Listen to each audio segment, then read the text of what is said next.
आदाब नाजरीन, खैर मकदम में आपका जी सलामी। और आज का मुद्दा लेकर हाजिर हूं मैं सऊद मोहम्मद खालिद। और आज का मुद्दा हिंदुस्तान में उर्दू जबान पर जंग। जी हां, उर्दू है जिसका नाम हम ही जानते हैं दाग। सारे जहां में धूम हमारी जुबान की है। जिसकी दुनिया में पहचान अदब से हो, वो ही जुबान अपने वजूद के लिए लड़ रही है। कितनी अजीब बात है। दुनिया को तालीम देने वाले हिंदुस्तान में तालीम के सबसे बड़े इदारे को अपने अंदर समेटे अलीगढ़ सुर्खियों में है। इस बार अपने इल्म को लेकर नहीं बल्कि जुबान की जंग को लेकर चर्चा में है। अलीगढ़ की मकामी सियासत जब अवाम की खिदमत और शहर की तरक्की के लिए हलफ ले रही थी तो जुबानें शर्मिंदा हो रही थी। उर्दू में हलफ को लेकर के जलसा जंग के मैदान में तब्दील हो गया। सवाल यह है कि आखिर जुबानों का क्या मजहब से कोई ताल्लुक होता है? क्या उनका कोई मजहब है? क्या सियासत जुबानों पर नफरत का रंग चढ़ाना चाहती है? क्या उर्दू में हलफ लेना आईन के खिलाफ है? अगर ऐसा नहीं तो फिर सियासत ऐसा क्यों करती है? इन्हीं सवालों के साथ शुरू करते हैं आज का मुद्दा।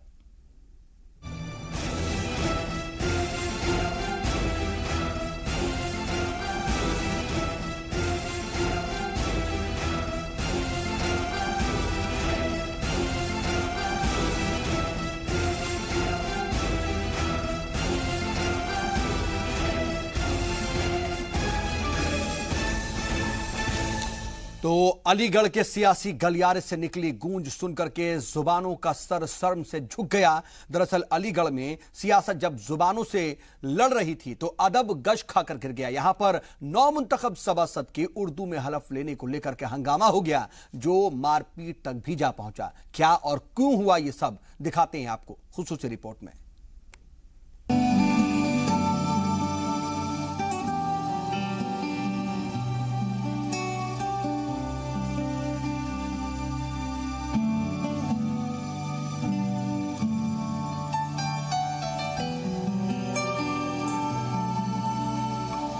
हिंदुस्तान जिसे दुनिया अदब और खुलूस के लिए जानती है, तहजीब का कलमा पढ़ती गंगा जमुनी धारा,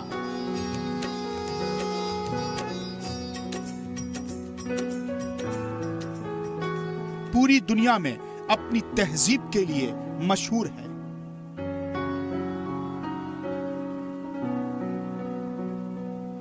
हिंदुस्तान आइए, यहां मोहब्बत मिलती है। हिंदी की गोद में उर्दू खेलती है। लेकिन मोहब्बत के इस सागर में तालीम के सबसे बड़े मरकज को अपने अंदर समेटे अलीगढ़ की मकामी सियासत ने तेजाब डाल दिया। अलीगढ़ में नए नवेले मेयर और सभासद हलफ ले रहे थे। तभी बीएसपी सभासद मुशर्रफ हुसैन ने उर्दू में हलफ लिया तो जंग छिड़ गई। जुबान को लेकर ऐसी जंग कि अदब गश खाकर जमीन पर गिर पड़ा।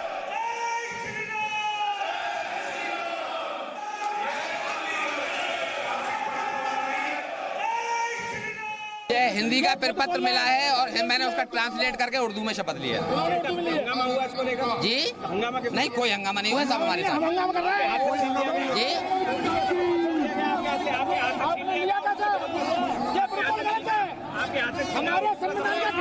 नहीं, मेरे हाथ में आएगा ये।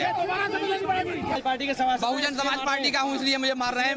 मैं जय भीम कहने वाला हूँ, मुझे इसलिए मारा जा रहा है। शिवसेना के लोग। कौन मार रहा है मुझे तो पता नहीं, मैं नहीं जानता। देखते ही देखते स्टेज जलसे से जंग का मैदान बन गया और पंडाल नारों से गूंजने लगा।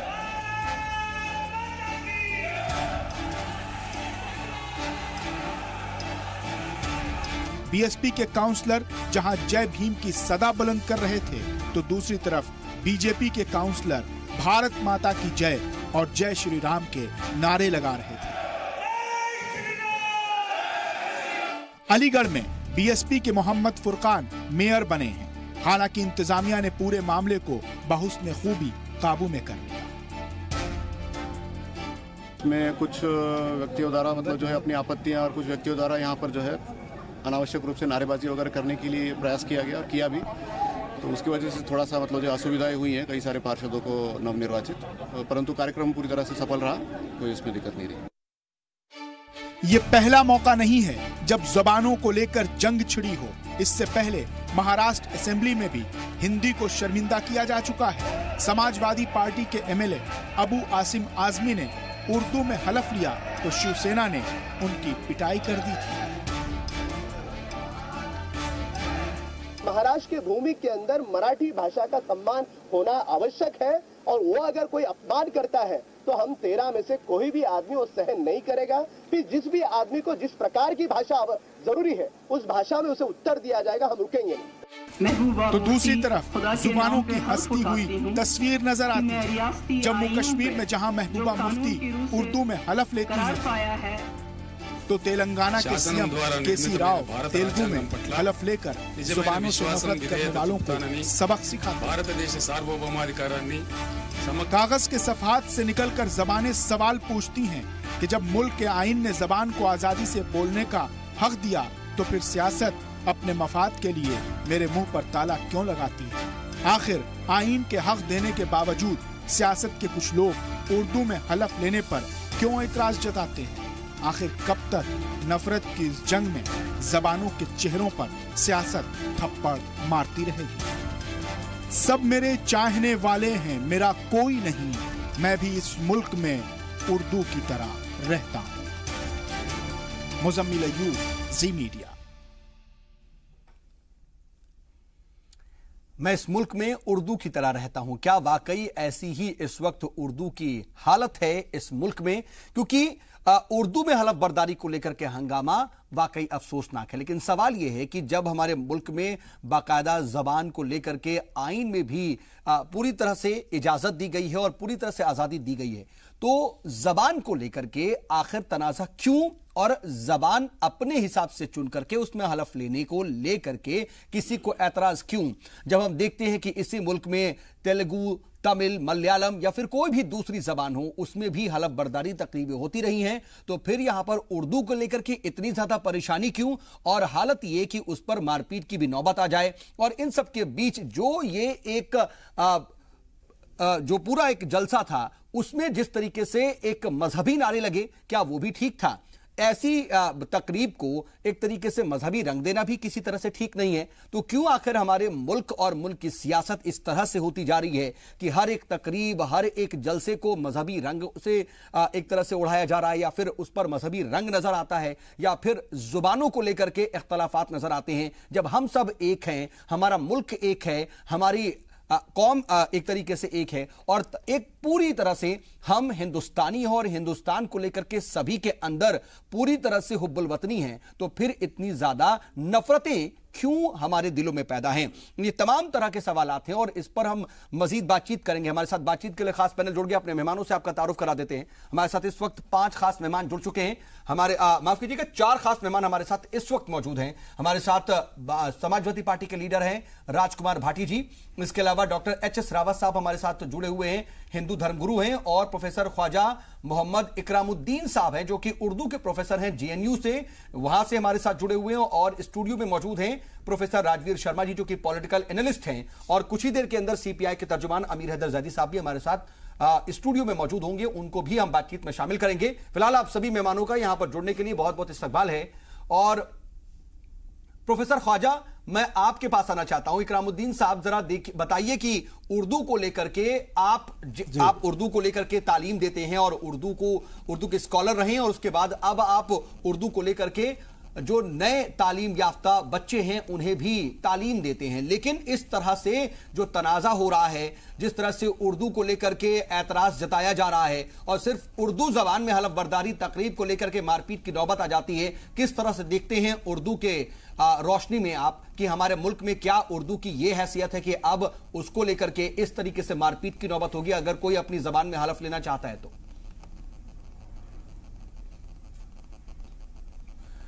देखिए, सबसे पहले तो मैं एक बात ये कहना चाहूँगा कि उर्दू हिंदुस्तान की ज़बान है।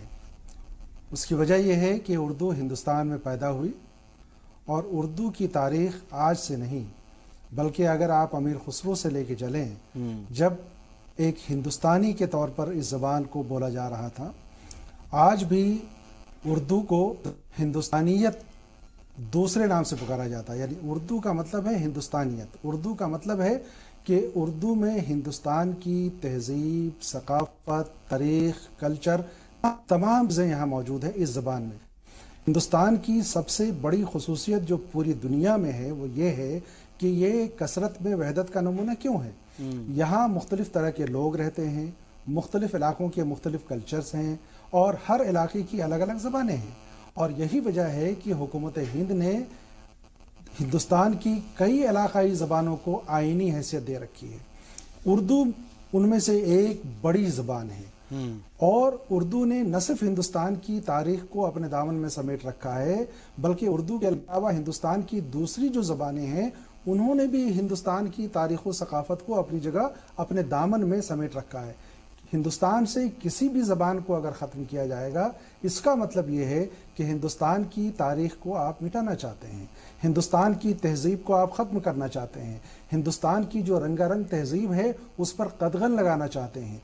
उर्दू चूँकि सदियों से इस मुल्क में पली है, बढ़ी है और उर्दू हिंदुस्तान से निकल करके पूरी दुनिया में जहाँ जहाँ गई है वो हिंदुस्तान को लेकर के गई है, सिर्फ ज़बान नहीं गई है।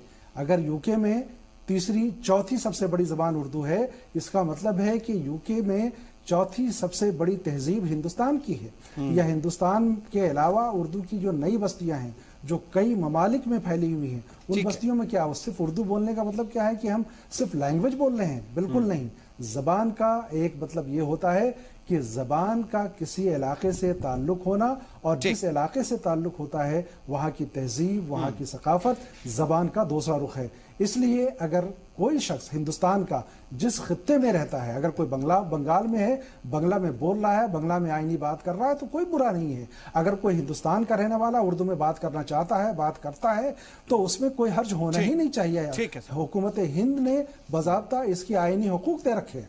ठीक है, आईनी हुकूक है, लेकिन बावजूद इसके इस तरीके से अगर कोई करना चाहता है तो उस पर एतराज जताया जाता है। और एच.एस. रावत साहब, मैं आपसे समझना चाहूंगा कि आप हिंदू धर्म गुरु हैं, लेकिन आप गंगा जमुनी तहजीब को लेकर के और हमारे मुल्क की यकजहती और हमआहंगी को देखते भी हैं और बाकायदा इस तरीके की बात भी करते हैं कि हमको एक रहना चाहिए। लेकिन क्यों आज ऐसा देखने को मिलता है कि हिंदी हिंदू और उर्दू मुसलमान हो जाती है? और क्या ऐसा देखते हैं तो आपको अच्छा लगता है? खालिद जी, जैसे जैसे अभी उन्होंने बोला प्रोफेसर साहब ने कि ये तहजीब की भाषा है। अगर तहजीब की भाषा होती तो फिर उर्दू बोलने वाले क्राइम ना करते या आतंकवाद ना फैलाते। मैं उस विषय पर नहीं जाऊंगा। किसी भी देश की उन्नति, किसी भी देश की जो प्रोग्रेस होती है उसकी एक भाषा होती है। एक मिनट, वो भाषा एक होती है उसकी। रावत साहब, मैं ये पूछना चाहता हूं, तो क्या उर्दू बोलने वाले ही क्राइम करते हैं और उर्दू बोलने वाले ही दहशत फैलाते हैं? आज की डेट में, मतलब अब हम ये आज की डेट में जो जबान बोल रहा है वो जबान बोलने वाला ये करता है। जब से ये उर्दू शुरू हुई, मैं जब से बता देता हूं, जब से ये उर्दू शुरू हुई और शुरू करने वाले कौन थे? मुसलमान बादशाह थे। जैसे दीन इलाही अकबर ने शुरू किया, इसी प्रकार से हिंदी और कुछ उर्दू को मिला करके एक भाषा शुरू की कि जिससे उनका नाम हो। क्योंकि पहले कोई भी राजा महाराजा जो होता था अपना नाम अमर करने के लिए चाहे लाल किला बनवाए, जामा मस्जिद बनवाए या ताजमहल बनवाए, कुछ भी बनवाए, उन्होंने इस तरह की भाषा शुरू की। जबकि यह भाषा हिंदी के उल्ट चलती है। अगर जो हिंदी के उलट चल रही है बिल्कुल, तो उसमें संस्कृति हिंदुस्तान की कहां से हो सकती है? इसलिए मैं इस हिंदुस्तानी संस्कृति, हिंदुस्तानी भाषा नहीं मान सकता इसको। किसी भी देश की प्रोग्रेस जो होती है उसकी एक ही भाषा से होती है। अगर पूरे यूरोप की बात करें, अमेरिका की बात करें, एक भाषा। अगर कोई उर्दू में अगर वहां पर जाकर के शपथ ले रहा है तो निश्चित तौर पर वहां कहीं ना कहीं ये जहन में, दिमाग में ये बात आती है, ये कहीं ना कहीं वो मुस्लिम धर्म का कट्टर आदमी बना हुआ है और ये नहीं चाहता कि एकांत रहे और शांति बनी रहे। इसलिए सेकंड लैंग्वेज अगर ऐसा है स्टेट की हो। मुफ्ती ने भी उर्दू में शपथ ली थी, पता है ना आपको? देखिए, मैं इसका विरोधी हूं। अगर कोई तमिल में लेता है, अगर कोई संसद में लेता है, मैं इसका विरोधी हूं। अगर कोई तमिल में, संस्कृत में सांसद अगर कोई शपथ लेता, मैं इसका विरोध हूं, चाहे महबूबा मुफ्ती हो जी। अगर आप ऐसी बात कर रहे हैं तो मरकजी हुकूमत में, आप ये देखिए हुकूमत में, खालिद भाई इस बारे में पाकिस्तान से सीखना चाहिए इनको। ये जो इन्होंने भी सभासद ने ली, एक मिनट, जिस सभासद ने शपथ ली, आप ऐतराज, पार्लियामेंट की संसद में हिंदी बोली जाती है, इनको यहाँ या उत्तर प्रदेश में उर्दू में लेने की क्या जरूरत है? पार्लियामेंट में हिंदी बोली जाती है, लेकिन आप भी देखते हैं कि हिंदी कितनी बोली जाती है, इंग्लिश कितनी बोली जाती है। मैं कह रहा हूं पाकिस्तान से सीखने की जरूरत है इस सभासद को। मैं आपसे पूछ रहा हूं, अगर आप हिंदी को लेकर के ऐतराज जता रहे हैं कि हिंदी में ही हलफ बर्दारी होनी चाहिए और कोई और लैंग्वेज में नहीं, आप ये बताइए, मोदी हुकूमत में मरकजी वजीर अपनी जबान में उन्होंने हलफ बर्दारी की है और आपने देखा भी है। मैं विरोध करता हूं इस बात का, मोदी जी का विरोध करता हूं। कोई मराठी अगर वो इस तरह की बात करता है देश का प्रधानमंत्री होकर के, तो मैं उस बात का विरोध करता हूं। उन्होंने हिंदी को आगे लिया था, हिंदी वहां बोलनी चाहिए थी, उनमें हिम्मत थी तो वहां जाकर के क्रोकोडाइल टीयर नहीं बहाने चाहिए थे एक देश के प्रधानमंत्री को। वो हिंदी को आगे लेकर के चल रहे थे। और अगर कोई सभासद अगर ये उर्दू में अगर उत्तर प्रदेश में लेता है, जब वो हिंदी भाषी उत्तर प्रदेश है, उसको सीखना चाहिए पाकिस्तान से। आप तो फिर मरकजी हुकूमत के जो तमाम काबीना मंत्री हैं, अगर हम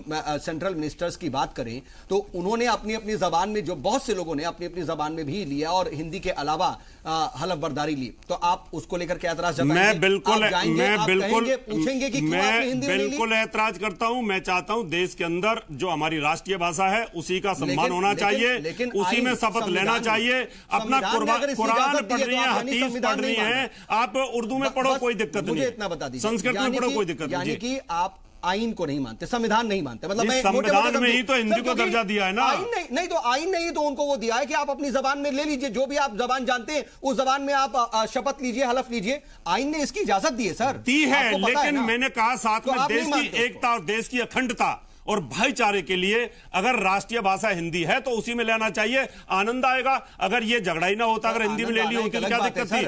आनंद आना एक अलग बात है और एक कॉन्स्टिट्यूशनल गंगा जमुना तहजीब की बात की आपने, कॉन्स्टिट्यूशनल राइट की बात है। गंगा जमुना तहजीब की बात की, राइट को नहीं मानते, आप आनंद की बात करते हैं। मैं कॉन्स्टिट्यूशनल राइट मानता हूं, तो उसमें हिंदी भाषा है, सबको शपथ लेनी चाहिए हिंदी के अंदर। अगर उत्तर भारत भाड़ में चला जाए, आपको कॉन्स्टिट्यूशनल राइट से मतलब नहीं है, आपको बस आनंद से मतलब है सर। तो फिर वो उर्दू में सारे काम करेंगे क्या?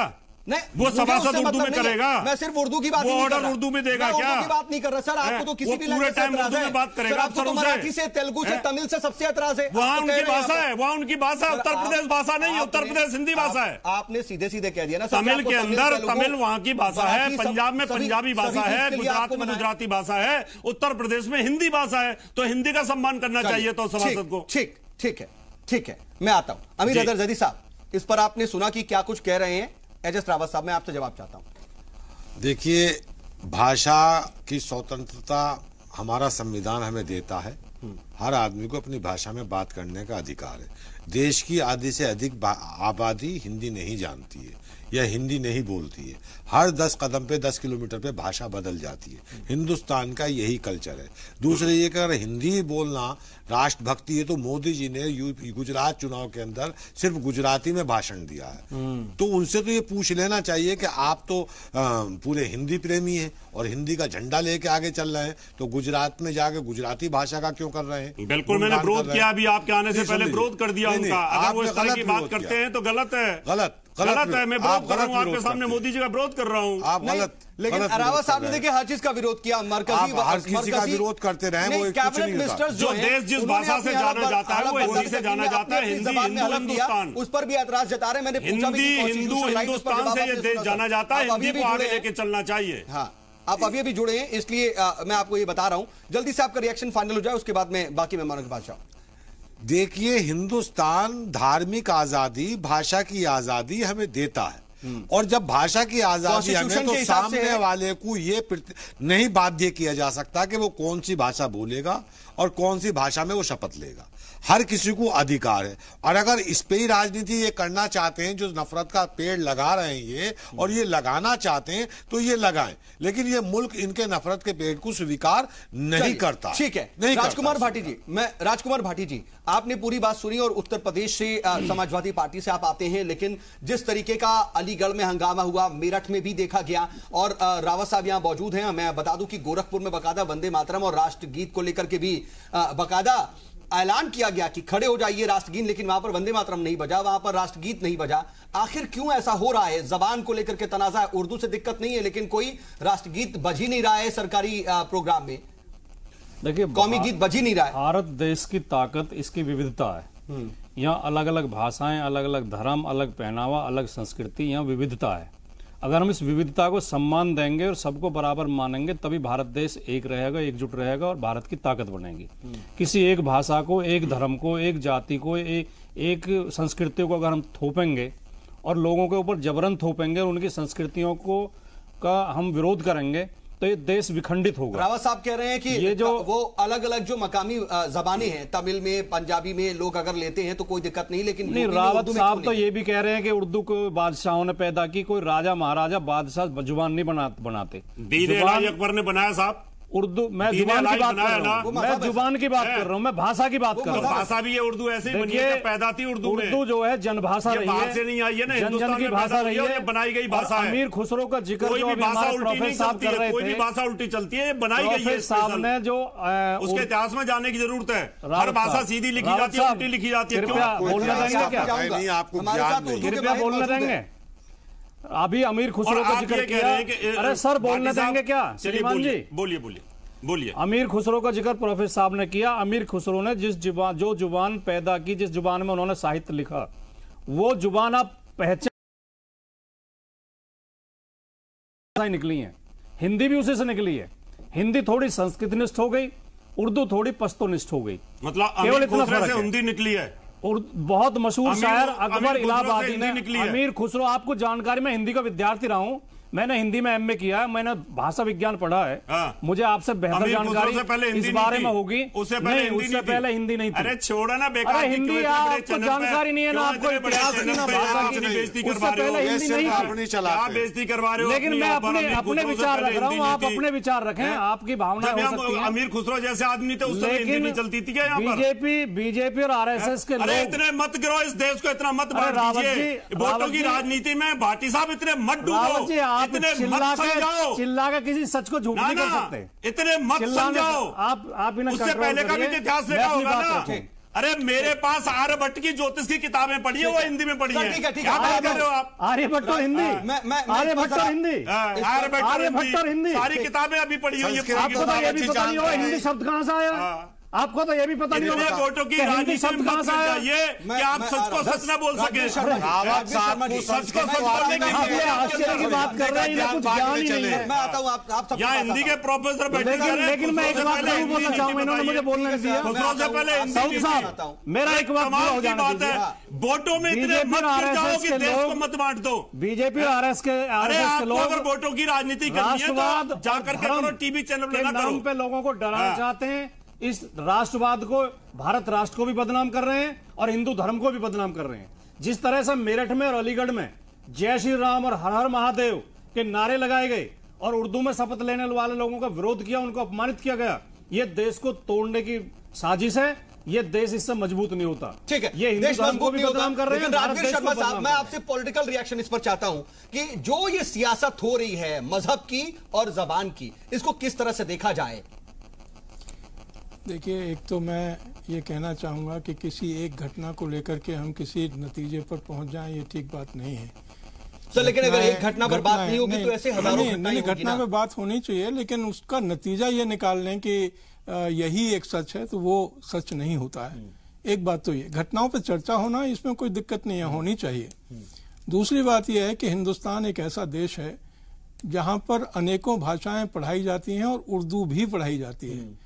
उर्दू स्कूल से लेकर के विश्वविद्यालय और कॉलेजों में पढ़ाई जाती है। इसलिए किसी भाषा से और विशेषकर उर्दू से किसी का हिंदुस्तान में विरोध नहीं है। भाषा के नाम पर, भाषा के नाम पर किसी का विरोध नहीं है। कोई ये नहीं कहता कि कॉलेजेस में नहीं पढ़ाई जानी चाहिए, यूनिवर्सिटी में नहीं पढ़ाई जानी है। डिपार्टमेंट्स हैं, रिसर्च इंस्टीट्यूशंस हैं उर्दू को लेकर। शपथ ग्रहण समारोह, मैं उसी पे आ रहा हूँ, मैं उसी पे बहुत देखी होंगी सर, मैं उसी पे आ रहा हूँ। इसको लेकर कितना तनाज़ा क्यों? उस पर भी आ रहा हूँ। और मुझे लगता है कि जहाँ तक अपना एक शपथ लेने की बात है, किसी भी उसमें, अगर हम पार्लियामेंट को देखें तो भी, अगर हम असेंबलीज को देखें तो भी, अगर हम काउंसिल ऑफ मिनिस्टर्स को देखें तो भी, बहुत सारे लोग अपनी अपनी भाषाओं में शपथ लेते हैं। इसलिए इस पर किसी को कोई ऐतराज नहीं है और होना भी नहीं चाहिए कि मैं किस में लेता हूं। लेकिन वहां पर मैं सिर्फ एक पंक्चुएशन रखना चाहता हूं, और वो ये कि मान लीजिए कि मुझे संस्कृत में शपथ लेनी है और मेरे पास हिंदी में मान लीजिए नोटिस आया है, तो मैं उनको कहूं, उन्हीं को कहूं जो लोग इस शपथ पत्र को तैयार करते हैं कि मैं संस्कृत में नहीं लूंगा, मैं हिंदी में लूंगा या मैं इंग्लिश में लूंगा शपथ। लेकिन अगर मैं अपने आप उसका ट्रांसलेशन कर दूं, ट्रांसलेशन कर दूं, जैसा कि इस केस में हुआ, वो मुझे लगता है कि कहीं ना कहीं इन्होंने अपनी तरफ से जो नौ मुंतखब काउंसलर हैं मुशर्रफ हुसैन साहब, उन्होंने अपनी तरफ से ये बाकायदा कहा था, उन्होंने बाकायदा इसके लिए रिक्वेस्ट की थी कि मैं उर्दू में लेना चाहता हूं, इसलिए उर्दू में मुझे हलफ बर्दारी तकरीब लेने दी जाए, लेकिन उनके सामने हिंदी में पेश की गई, फिर उसके बाद वो उर्दू में ले रहे हैं। नहीं, मुझे जानकारी नहीं अगर ऐसा हुआ है कि उन्होंने पहले ये रिक्वेस्ट भेजी थी और वो रिक्वेस्ट करने के बावजूद भी उनको हिंदी में दिया, उर्दू में नहीं दिया, जो जानकारी अब तक है मुझे इस बात की कोई जानकारी नहीं है। लेकिन अगर ऐसा किया है तो उनको उसी भाषा में दे देने से कोई दिक्कत नहीं है। दूसरी बात ये कि जो एक मोमेंटम, एक at the spur of the moment अगर कोई रिएक्शन हुआ है तो वो मुझे लगता है कि ठीक नहीं। ठीक है, लेकिन जो मजहबी नारे लगे, सिर्फ अलीगढ़ में नहीं, मेरठ वगैरह में भी लगे, जिस तरीके के इस तरह की सरकारी तकरीब में, हलफ बर्दारी तकरीब में, क्या इस तरह से होना चाहिए? इधर जय भीम के नारे लग रहे हैं, इधर दूसरे मजहबी नारे लग रहे हैं, क्या ये मुझे लगता है इसमें कोई हासिल होने वाला नहीं है। इससे हम कुछ अचीव कर पाएंगे ऐसा मुझे लगता नहीं है। लेकिन अगर कई बार क्या होता है कि at the spur of the moment पता नहीं कहां से कैसा हुआ है, मैं तो I was not there at that time, लेकिन इन चीजों से कुछ हासिल नहीं होता। ठीक है, हासिल कुछ नहीं है, लेकिन फिर भी इस पर सियासत हो रही है। एच.एस. रावत साहब, मैं आऊंगा आपके पास, लेकिन वक्त एक छोटे से ब्रेक का है, मुझे ब्रेक पर जाना है, ब्रेक से लौटेंगे और एच.एस. रावत साहब आपके पास भी आएंगे और बात दरअसल उर्दू की हो रही है, उर्दू की बुनियाद की हो रही है, उर्दू की तारीख की हो रही है, जरा इसको भी समझेंगे। हमारे साथ माहिर उर्दू भी मौजूद हैं। ब्रेक से लौटते हैं, बातचीत को आगे बढ़ाते हैं।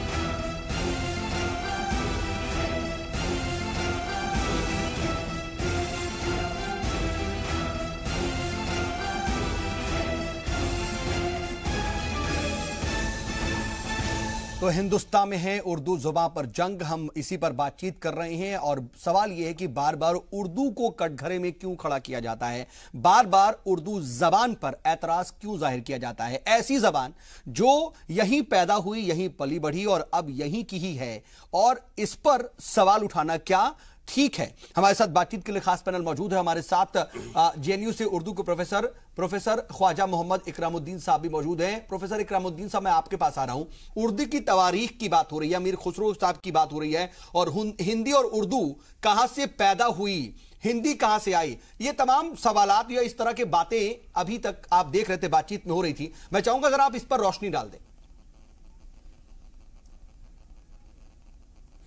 देखिए, उर्दू और हिंदी की ज़बान की तारीख की अगर बात करें तो बहुत लंबी तारीख है, लेकिन मैं बहुत ही मुख्तसर एक बात ये कहना चाहता हूँ कि हिंदी और उर्दू दोनों सिस्टर लैंग्वेज हैं। ये दोनों वो ज़बानें हैं संस्कृत से निकलती हैं।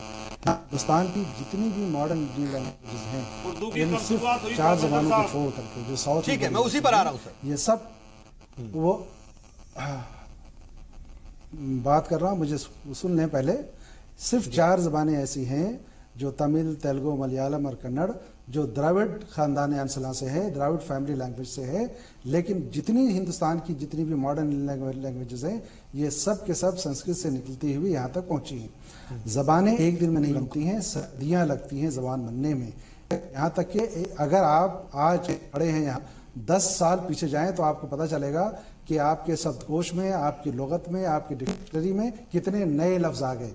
रही बात उर्दू की, मैं पहले भी कह चुका हूं, अब भी कहता हूं, उर्दू हिंदुस्तान की जबान है जो खड़ी बोली से निकली है। खड़ी बोली से ही उर्दू और मैं ये चाहूंगा कि कब पैदा हुई, कहां से पैदा हुई, जरा आप इस पर रोशनी डाल दें, क्योंकि एच.एस. रावत साहब यही सवाल पूछ रहे हैं। और हिंदी और उर्दू का आपस में क्या ताल्लुक है, जरा वो भी बता दें। बिल्कुल वही मैं बता रहा हूं। देखिए, 12वीं सदी से बाज़ाब्ता इसके सबूत मिलने शुरू होते हैं, और मगरबी हिंदी, खड़ी बोली जो दिल्ली और आसपास के इलाके में बोली जाती थी, वहां से मगरबी हिंदी निकलती है। उससे ये दोनों लैंग्वेज उर्दू और हिंदी बनती है। और उर्दू और हिंदी को अचानक कोई नाम नहीं दिया गया, ये उस जमाने से लेके आज से 600-700 पहले जबानें बनती गई, निखरती गई, या ब्रंश थी, प्राची थी, न जाने कितनी टूट बिखर करके फाइनली जब सहमत नहीं हूं आपकी बात से, सामने आया है। आपका जवाब सटीक नहीं है। लिंगवा आपका जवाब प्रोफेसर साहब सटीक नहीं है। आप सही बताइए मुझे। मैं संतुष्ट इसलिए नहीं हो रहा कि हिंदी से निकलना इसका और इसका उल्टा लिखना, इसके शब्दों को उल्टा लिखना और उल्टी भाषा चलना, हिंदी से निकलना इसलिए नहीं माना जा सकता। इसको शब्द लिए जा सकते हैं, शब्द लिए जा सकते हैं। भाषा विज्ञान पढ़िए, भाषा विज्ञान, भाषा लिंग्विस्टिक पढ़िए तो पता चलेगा कि क्या है। एक योजना के तहत लैंग्वेज बनाई गई, जैसे दीने इलाही बनाया गया था, मुसलमानों ने ऐसे मुसलमान लोगों ने भाषाओं ने अपनी उर्दू लैंग्वेज तैयार पढ़ना पड़ेगा। मैं उनके पॉइंट्स भाषा विज्ञान पढ़ना पड़ेगा, इकरामुद्दीन पढ़ना पड़ेगा। अरे मुझे बता दो ना, पढ़ाओगे तो आप बाद में प्रोफेसर साहब। ठीक है इकरामुद्दीन साहब, मैं तो आपको गुरु की तरह इज्जत दे रहा हूँ। आप मुझे बता दो ना कि ये उल्टी लैंग्वेज क्यों लिखी गई। ठीक है सर, जवाब ले रहे हैं। ठीक है ठीक है, आपका जवाब सर, टू द पॉइंट। उल्टा सोचने वाले को ये समझ में नहीं आएगा। मैं उल्टा सोच लेता हूँ, सीधा सोच लेता हूँ। मुझे बता दो उल्टी क्यों लिखी गई। आप सुनिए जरा, मेरी बात सुनिए। ये सब तुम आप धर्म अभी आप ना, अब आप मिसगाइड कर रहे हो, अब आप मुझे आईबास कर रहे हो, आप जी इस्लाम के लोगों को मिसगाइड कर रहे हो। आपको नॉलेज नहीं है। मैं पूछ रहा हूँ कि ये उल्टी लैंग्वेज लिखने की तरकीब कहां से शुरू हुई थी? कौन था इसका साइंटिस्ट लिखने वाला? कौन था ऐसा लेखक? कौन था ऐसा प्रोफेसर? कौन था ऐसा मुसलमानों के पास जिसने लिखा कि इसको उल्टी लैंग्वेज लिखो? आप अरे कौन सा ये धर्म गुरु यहाँ बैठा है भैया कि जिसको भाषा समझ में नहीं आ रही है? अरे मैं जवाब से पूछ रहा हूँ, मेरी बात का जवाब दो ना। आप मुझे आईबास क्यों कर रहे हैं? सुनना चाहते हैं? मैं आपसे ये पूछ रहा हूँ, ये उल्टी किसने लिखनी शुरू बताई? सारी भाषा सीधी लिखी जाती है, राइट साइड में चलती है, ये उल्टी क्यों चलती है? इसके पीछे का लॉजिक क्या है? आपको तारीख नहीं मालूम है? हिंदुस्तान में रहते हैं, हिंदुस्तान की तारीख को समझिए। आप प्रोफेसर होकर के देखिए, मैं किसी प्रोफेसर की बेइज्जती नहीं करना चाहता। आप मुझे सही बता दीजिए। आप मेरी बेइज्जती कर रहे हैं, मैं बर्दाश्त कर लूंगा। खामोश हो लेते। मैं आप मेरी बेइज्जती कर लो, कोई बात नहीं, लेकिन आप एक प्रोफेसर है और जेएनयू के हैं। आपको सही बताना पड़ेगा कि ये उल्टी लिखने के पीछे रहस्य क्या था। छोड़, इन लोग की बात नहीं सुन सकता मैं। चलिए ठीक है, ठीक है, ठीक है। आप रहस्य इकरामुद्दीन साहब, इकरामुद्दीन साहब, मेरे को आप गाली दे लो, मेरी नॉलेज अपडेट कर दो कि इसको उल्टा लिखने के पीछे रहस्य क्या था, कौन था इसको भाषा का जन्मदाता। हमारे यहाँ देवनागरी है, संस्कृत है, संस्कृत में देवनागरी निकली, देवनागरी से हिंदी है। रावत साहब थोड़ा ठहर जाएं, आप एक ही सवाल मिसगाइड कर रहे हैं और मुझे कह रहे हैं कि मुझे नॉलेज नहीं है। करेंगे तो कम से कम मिसगाइड कर रहे हैं और मुझे कह रहे हैं मुझे ज्ञान नहीं है। मिसगाइड कर रहे हैं, फिर कह रहे हैं ये धर्मगुरु कौन है? सुन लेते हैं सर, अब बता तो दो। सुन लेते हैं सर, सुन लेते हैं। जब आप थोड़ी देर आपको नॉलेज होनी चाहिए। थोड़ी देर खामोशी इख्तियार करते हैं। वो माहिर उर्दू हैं, उर्दू की तालीम देते हैं। मैं जरा उर्दू की तारीख उनसे समझ रहा हूँ, उनसे सुन लेते हैं। इकरामुद्दीन साहब, एक मिनट मैं आपको रोक रहा हूं। मैं चाहूंगा टू द पॉइंट, आप पॉइंट से स्टार्ट करें। जनाब कोई आगे पीछे की बात नहीं, हम पॉइंट ही आ जाते हैं पॉइंट तो संजीदा लोगों को बुलाना चाहिए। ठीक ठीक ठीक ठीक, नहीं ठीक है इकरामुद्दीन साहब, इन बातों पर नहीं जा रहे हैं। हिंदुस्तान की जबान है उर्दू। हाँ बस हो गया, पूरी बात सर। उन्होंने बोल दिया, थोड़ा सा डिले है सर, ऑडियो डिले है सर। आप तो इतनी डिबेट्स में, हाँ इतनी डिबेट्स में बैठते हैं सर, ऑडियो डिले, कम से कम बात तो आ जाए पूरी। आवाज नहीं आ रही। ठीक है इकरामुद्दीन साहब, आपकी बात पूरी आ जाए जल्दी से। आप अपनी बात रखिए, हम आपसे वही सवाल पूछ रहे हैं। मैं बार बार ये कह रहा हूं, हाँ, मैं ये कह रहा हूं कि भाषा विज्ञान पढ़ने वाले, भाषा विज्ञान लिखने वाले एक नहीं है, हजारों लोगों ने, सैकड़ों लोगों ने लिखा है कि उर्दू इसी हिंदुस्तान की धरती से पैदा हुई और इसी हिंदुस्तान की जबान है। जमानों तक, बरसों तक यहाँ की लिंगवा फ्रेंका रही है। इनकलाब का नारा 1857 में देने वाला कौन सी जबान है? ये वही जबान है। आजादी की लड़ाई में सर, मैं आपसे पूछ रहा हूं, मेरी बातों का जवाब दीजिए। मुझे आईबास मत करिए। किसी ने बिजली का बल्ब बनाया, उस वैज्ञानिक का नाम पता है? किसी ने मोबाइल बनाया, ये एप्पल ने, टच स्क्रीन एप्पल का नाम आता है। किसी ने ये उर्दू बनाई, तो उर्दू का कौन है व्यक्ति जिसने उर्दू बनाई, लिखी भाषा? हिंदी किसने बनाई ये बता दो। हिंदी देवनागरी भाषा, देवों की भाषा, संस्कृत देवों की भाषा है। कोई बर्गर है या कोई ये पेप्सी कोला है कि बता दें कि फला कंपनी ने इसको बनाया है? अरे ये जब लिखी गई है, ये मनुष्य मेड भाषा है, उल्टी लिखी गई है सारी भाषा। मैं इस पॉइंट से आगे बढ़ जाऊंगा, मैं इस पॉइंट से आगे बढ़ूंगा। आखिरी बार कोशिश कर रहा हूं मैं इकरामुद्दीन साहब से। चलो ठीक है, चलिए ठीक है, मैं आखिरी बार इकरामुद्दीन साहब से, जैदी साहब और राजकुमार भाटी जी मैं आ रहा हूं। मैं आखिरी बार इकरामुद्दीन साहब आपके पास आखिरी बार मैं आपसे कोशिश कर रहा हूं। मैं ये जानना चाहता हूं उर्दू की पैदाइश कहां से हुई, उसका ताल्लुक जो है, उसकी बुनियाद जो है वो कहां से है? आपने बताया कि हिंदुस्तानी जबान है, लेकिन कब से ये वजूद में आई और इसका हिंदी से क्या ताल्लुक है, जरा ये बता दीजिए बस सर, टू द पॉइंट। भाई देखिए, ऐसा है, ये कोई सुन लीजिए, ये कोई बच्चा नहीं है कि 15 तारीख को ये पैदा हुआ उसका बर्थडे मनाया जाएगा। ठीक है, जबानें सदियों में बनती हैं, तब जाके पता चलता है कि ये जबान बनी। मैंने एक बात कही कि इंडो आर्यन लैंग्वेजेस हैं, संस्कृत से हिंदुस्तान की सारी जबानें निकली हैं, उर्दू भी संस्कृत से निकली है। उर्दू का जो इलाका है जहां से खड़ी बोली जिसको हम बोलते हैं, ये दिल्ली और आसपास की जबानें हैं। दुआबा का इलाका जिसको हम कहते हैं, उस इलाके में ये जबानें खड़ी बोली के रूप में बोली जाती थी। बाद में यही दो धाराएं बनती हैं, एक उर्दू की धारा निकलती है, एक हिंदी की धारा निकलती है। इसीलिए हम इसको सिस्टर लैंग्वेजेस कहते हैं। दोनों के ग्रामर एक हैं, दोनों का शब्दकोश में फर्क मिलता है, लेकिन इनकी मुहावरे, जबान मुहावरों से पहचानी जाती है, ज़रबुल अमसाल से पहचानी जाती है। ये इसी धरती की मुहावरे, इसी धरती की तमाम चीजें इन में है। लेकिन लफ्जियात के एतबार से, फरहंग के एतबार से, लफ्ज शब्दकोश के एतबार से अगर देखें तो हिंदी में संस्कृत के ज्यादा हैं और उर्दू में फारसी के हैं, अरबी के हैं, तुर्की के हैं, डच के हैं और न जाने कितनी जबानें हैं।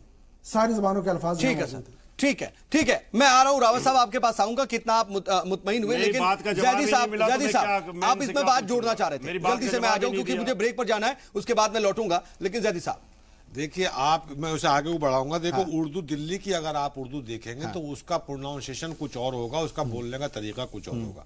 लखनऊ की उर्दू आपको कुछ और मिलेगी, हैदराबाद की उर्दू आपको कुछ और मिलेगी, हिंदी भी उसी तरह से मिलेगी।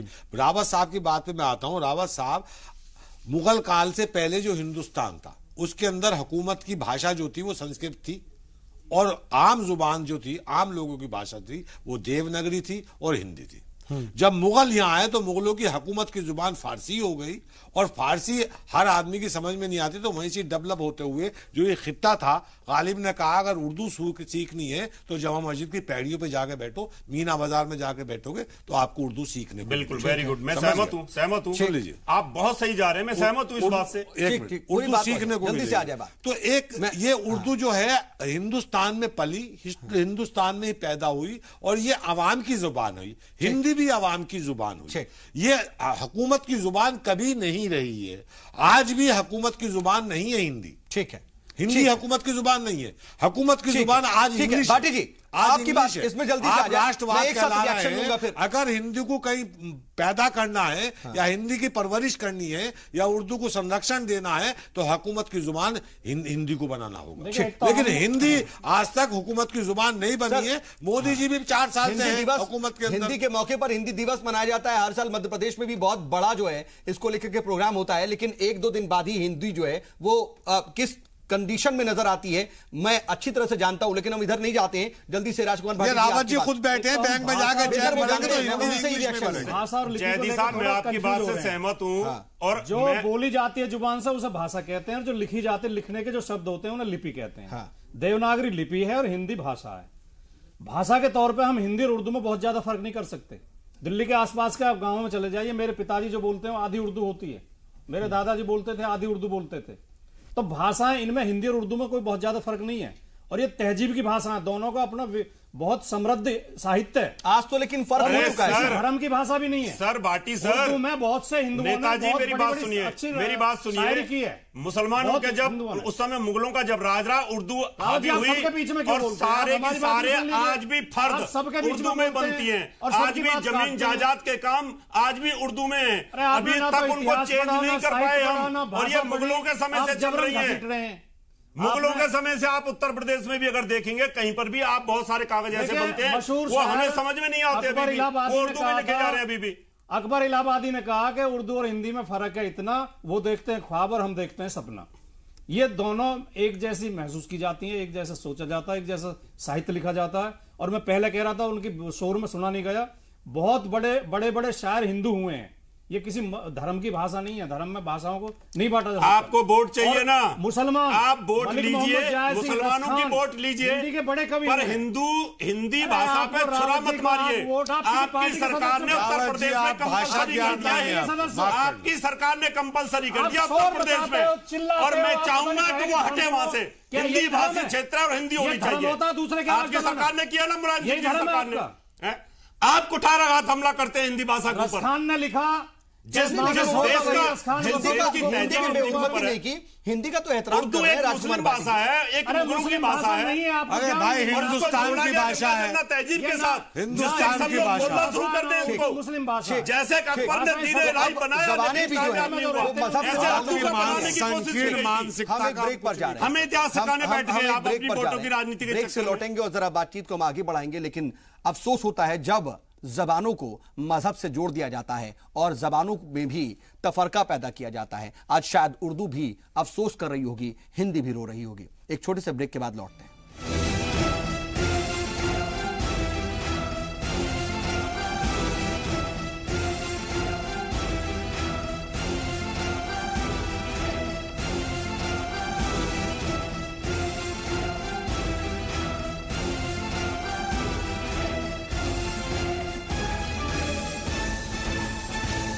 तो आज का मुद्दा में आज बात कर रहे हैं जुबान की, हिंदी और उर्दू की। क्यों? आखिर जब आईन ने इस बात की इजाजत दी है और आईन इस बात की आजादी देता है कि अपनी जबान के हिसाब से कोई भी नुमाइंदा अपनी हलफ ले सकता है, तो फिर इसको लेकर के तनाजा, इसको लेकर के ऐतराज क्यों है और जबानों को मजहब में क्यों बांटा जा रहा है? हमारे साथ बातचीत के लिए खास पैनल मौजूद है।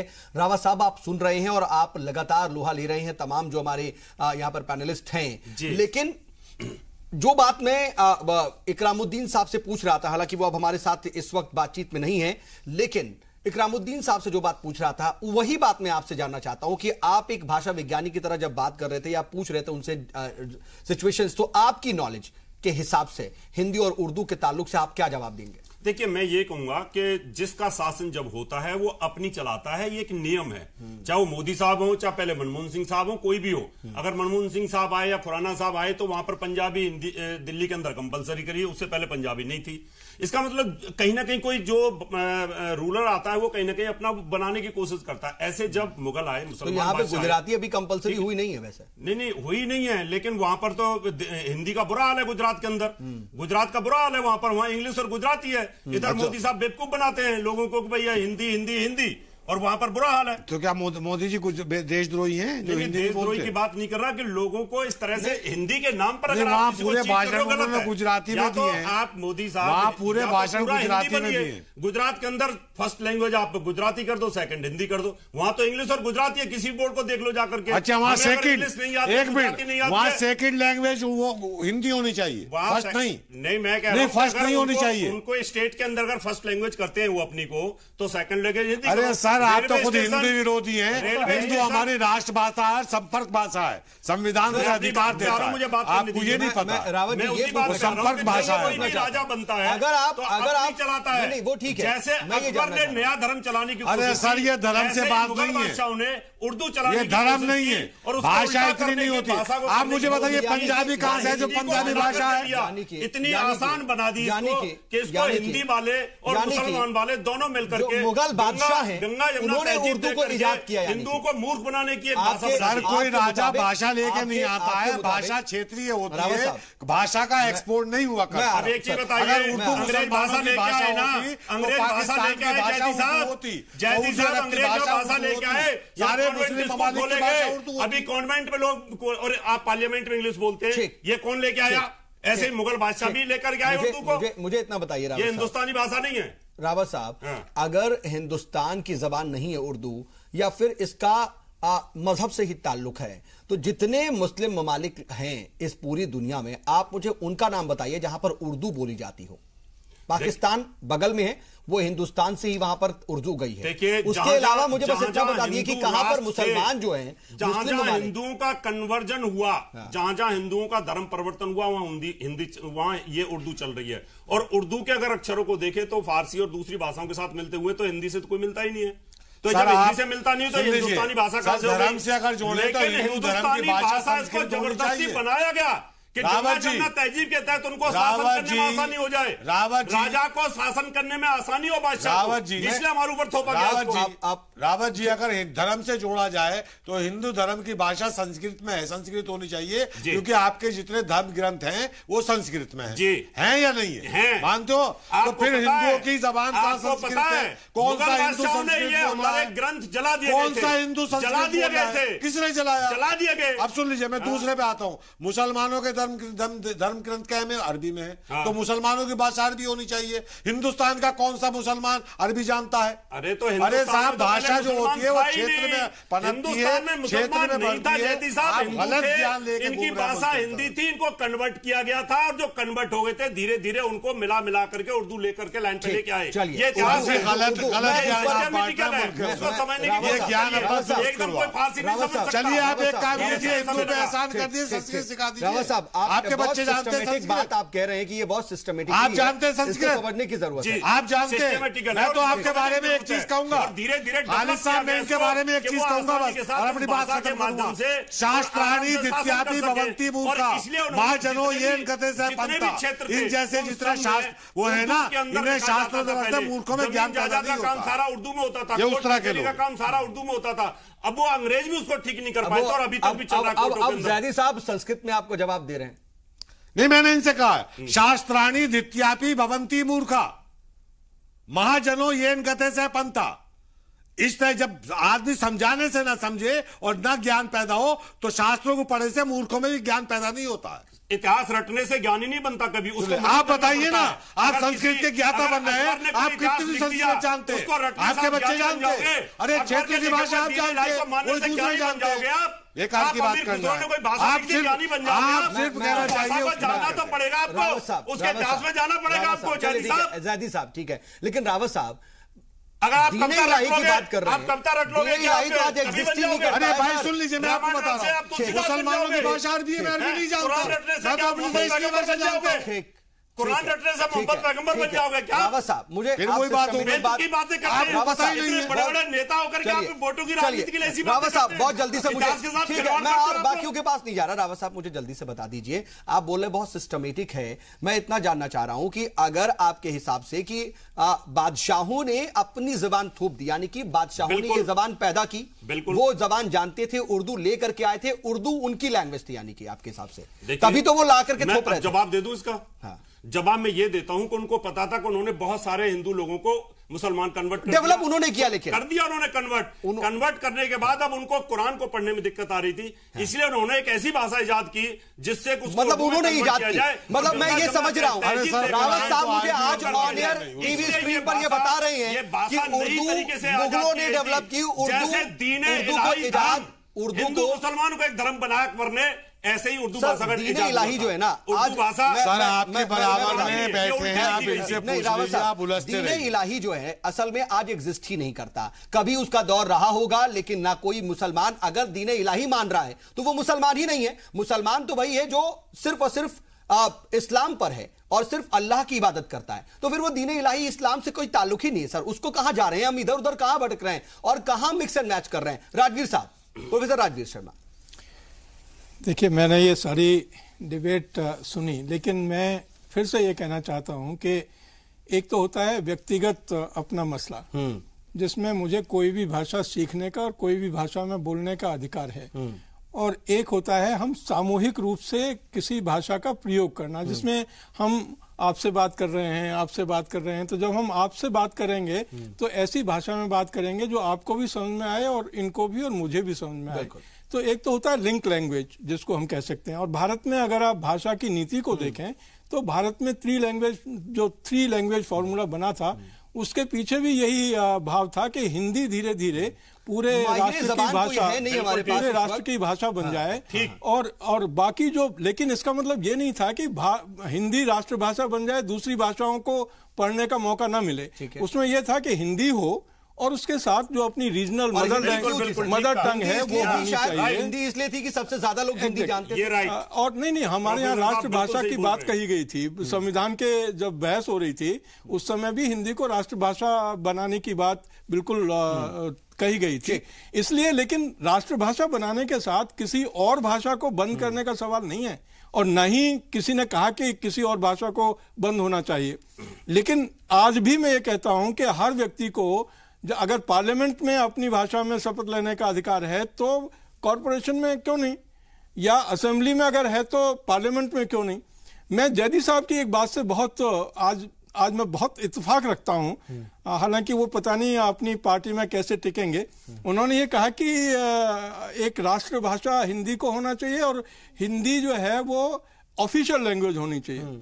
बिल्कुल होनी चाहिए। मैं तो चाहता हूं सर कि आप इस आंदोलन में इस आंदोलन मैं किसी क्षेत्रीय पार्टी का अपमान नहीं करता हूं। नहीं मैं तो आपसे सहमत हो रहा हूं। कन्नड़ वाले भी हिंदी बोले, तेलुगु वाले भी हिंदू बोले, नहीं ऐसा नहीं, थोपने का विरोध नहीं थोपने का सवाल नहीं है। ये जो 3 लैंग्वेज फॉर्मूला बना था सर, इंग्लिश का विरोध क्यों नहीं करते आप? नहीं इंग्लिश का भी ऑफिशियल भाषा इंग्लिश है इस समय। मैं एक बात करूं, भाषा भी इंग्लिश है, इंग्लिश का विरोध नहीं होगा, उर्दू का विरोध।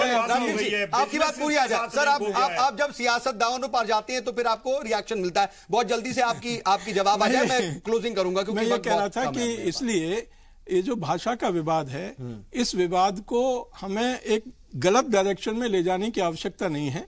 2 बातें होनी चाहिए, हिंदी राष्ट्रभाषा लिंक लैंग्वेज पूरे राष्ट्र की बने, और ये जिम्मेदारी हुकूमत की है। हाँ। और दूसरे जो चाहे और भाषाएं हैं, उसका मुझे अधिकार है कि मैं किसी भी भाषा को बोलूं, और संविधान और आईन भी इसकी इजाजत देता है। और रावत साहब तो इसी को लेकर के नाराज है कि आखिर क्यों जाकर के गुजराती बोली जाती है। बिल्कुल नहीं, मैं विरोध करता हूं और 10 बार विरोध करता हूं। वहां पर हिंदी कहीं नाम नहीं है। आप होल्डिंग देखिए, गुजराती आप हिंदी का विरोध करने लगे, गुजराती आपका हिंदी का विरोध करने लगे, बिल्कुल कन्नड़ वाले हिंदी का विरोध करने लगे, सभी मेहमान हमारे साथ जुड़े और इस बातचीत में शामिल हुए। आपका बहुत बहुत शुक्रिया।